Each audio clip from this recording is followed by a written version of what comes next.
ሰላም አለይኩም ወራህመቱላሂ ወበረካቱሁ ውድና የተወደዳችሁ እህት ወንድሞቼ እንደምን አላችሁልኝ? እኔ አልহামዱሊላህ በጣም ሰላም ነኝ። በያላችሁበት ሰላማችሁ በዘት ይበልልኝ። ዛሬም እንደተለመደው የተለያዩ ትምህርቶችን ይዤላችሁ ብቅ ብያለሁ ማለት ነው። የማታውቁን ካላችሁ ሰይድ ወርቁ እባላለሁ። ቻናሌን ከወደዳችሁት ላይክ፣ ሰብስክራይብ፣ ሼር ማድረጋችሁን እንዳትረሱ ማለት ነው። የዛሬው ትምህርት ለየት ያለ ነው ማለት ነው። እጅግ በጣም የምትፈልጉት የምትወዱት ነው ማለት ነው። የጉበት ጤንነትን ለመጠበቅ የሚረዱ ምክሮች አሉ፣ እነሱን እናያለን። ጉበቶ መርዛማ ንጥረ ነገሮችን በማምከን በሜታቦሊዝም እና በሰውነት በሽታ የመከላከል ተግባራት ውስጥ ወሳኝ ሚና ስለሚጫወት የጉበቶን ጤንነት መጠበቅ ለአጠቃላይ ደህንነት አስፈላጊ ነው ማለት ነው። የጉበት ጤንነት ለመጠበቅ የሚረዱ አንዳንድ ቁልፍ እርምጃዎች እናያለን ማለት ነው። አንደኛ፣ ለጉበት ተስማሚ የሆነ አመጋገብ ይመገቡ። በፋይበር የበለጸጉ ምግቦችን፣ ፍራፍሬዎችን፣ አትክልቶችንና ጥራጥሬዎችን ይጠቀሙ። ከስብ ስጋ ይልቅ ሊን ፕሮቲን፣ አሳና የዶሮ ስጋ ጥራጥሬዎች ይምረጡ። ጤናማ ቅባቶችን፣ አቮካዶ፣ ለውዝና የወይራ ዘይት በመጠኑ ያካቱ ማለት ነው። ፋት የጉበት በሽታ ለመከላከል የተቀነባበሩ ምግቦች ስኳርና የተጣራ ካርቦሃይድሬት ይገድቡ ይለናል ማለት ነው። ቡና በመጠኑ መጠጣትና ጥናቶች እንደሚጠቁሙት ጉበትን ሊከላከል ይችላል ማለት ነው። ሁለተኛው፣ እርጥበቶን ይጠብቁ፣ ውሃ ይጠጡ። መርዛማ ንጥረ ነገሮችን ለማስወገድ የሚረዳ ብዙ ውሃ ይጠጡ ማለት ነው። እንግዲህ ትንሽ ውሃ ከምትጠጡ በደንብ አርጋችሁ ውሃን ጠጡ ማለት ነው። ከመጠን በላይ ጣፋጭ መጠጦችንና ሶዳዎችን ያስወግዱ። ጣፋጭ ነገርም በጣም አታብዙ። ሶስተኛው፣ የአልኮል መጠጣት ይገድቡ ይለናል ማለት ነው። ከመጠን ያለፈ አልኮል የጉበት ሲሮሲስ፣ ፋት፣ የጉበት በሽታ እና ሄፓታይትስ ሊያስከትል ይችላል ማለት ነው። ከዚህ ሁሉስ ቢቀር ለምን ትጠጣላችሁ? አለመጠጣትን ምረጡ ማለት ነው። በመጠኑ መጠጣትን አይዘንጉ ይላል ደግሞ። በመጠኑ መጠጣትን አይዘንጉ። በቀን 1 ለሴቶች፣ በቀን 2 ለወንዶች፣ ወይንም ሙሉ በሙሉ ያስወግዱ። ስለዚህ ይሄ ካንስል ነው ማለት ነው፣ ስህተት ነው፣ መውሰድ የለባችሁም። ለሴትም ይሁን ለወንድ አላስፈላጊ ነው ማለት ነው፣ መጠጣት የለባችሁም ማለት ነው። አራተኛው፣ ጤናማ ክብደትን መጠበቅ። ከመጠን ያለፈው ውፍረት፣ አልኮል ያልሆኑ ፋት የጉበት በሽታ ወይም የመጠቃት አጋጣሚ ይጨምራል ማለት ነው። ሜታቦሊዝምን ለመደገፍ በመደበኛነት ቢያንስ በቀን 30 ደቂቃ ያህል የአካል ብቃት እንቅስቃሴ ያድርጉ። እስኪ ስንቶቻችንን የአካል እንቅስቃሴ የምናደርገው? በጣም አሪፍ እኮ ነው። እንቅስቃሴ ማድረግ ለጤንነት ወሳኝ ነው ማለት ነው። ግን እኛ ተግባራዊ አናደርገውም። መርዛማና ጎጂ ንጥረ ነገሮችን ያስወግዱ። ማጨስ ያቆሙ። በሲጋራ ውስጥ የሚገኝ መርዛማ ንጥረ ነገሮች የጉበት ሴሎችን ይጎዳሉ። ስንቶቻችንን ይሄን ነገር የምንጠላው ማለት ነው? ማጨስ በጣም ለሰው ልጅ በጣም በጣም በጣም መጥፎ ነው ማለት ነው እና ሰውን ይጎዳል። በመድኃኒትነቶች ላይ ጥንቃቄ ማድረግ። ለምሳሌ ከመጠን በላይ አሲታሚኖፊን ጉበትን ሊጎዳ ይችላል ማለት ነው። የኬሚካል ተጋላጭነትን ለመቀነስ ተፈጥሯዊ የጽዳት ምርቶችን ይጠቀሙ ይለናል ማለት ነው። ክትባት ይውሰዱ እና ደህንነቱ የተጠበቀ ንጽህና ይልመዱ ይለናል ማለት ነው። የሄፓታይተስ ኤ እና ቢ ክትባት ይከተቡ። ሄፓታይተስ ሲ ቫይረስ ለመከላከል መርፌዎችን ወይንም የግል እቃዎችን ምላጭና ጥርስ ብሩሽ ከመጋራት ይቆጠቡ። ሰባተኛው፣ ሀርቦችንና ሰፕሊመንቶችን በጥበብ ይጠቀሙ። የወተት ቲስል የጉበትን ተግባራትን ሊደግፍ ይችላል። እርድ ወይም ከርሚን ጸረ ኢንፍላሜተሪ ጥቅም አለው። ሰፕሊመንቶች ከመውሰዶ በፊት ሐኪሞን ያማክሩ፣ ምክንያቱም አንዳንዶቹ ጉበትን ሊጎዱ ይችላሉ።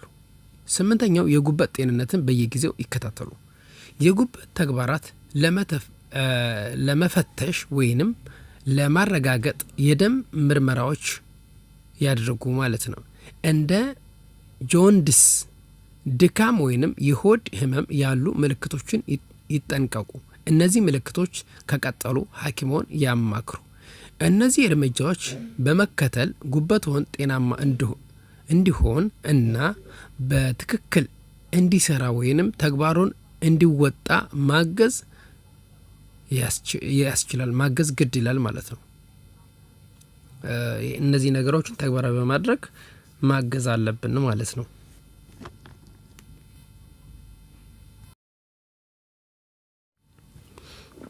እሺ ሌላው የጨጓራ ህመም እየተሰቃየ ሆነው ላላችሁ እህቶች ወንድሞች ነው ማለት ነው።